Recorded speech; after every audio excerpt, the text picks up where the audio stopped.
ఈరోజు మనం చేసుకోబోయేది పొంగనాల పిండి ఏం సపరేట్ ఉండదు.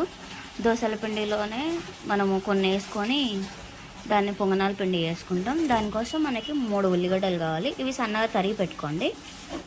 ఫస్ట్ పిండిని మంచిగా ఇట్లా అనుకోండి. మనం తరిగి పెట్టుకున్న ఉల్లిగడ్డలన్నీ దీంట్లోకి యాడ్ చేసి పెట్టుకోండి. దీనికి వచ్చేసి మనకు పచ్చికారం కావాలి. కొన్ని పచ్చిమిరపకాయలు తీసుకోండి. తర్వాత కొంచెం జీలకర్ర, ఒక 2 స్పూన్లు ఎండు కొబ్బరి వేసుకోండి. కొంచెం పసుపు, దీనికి సరిపోయేంత కొంచెం ఉప్పు.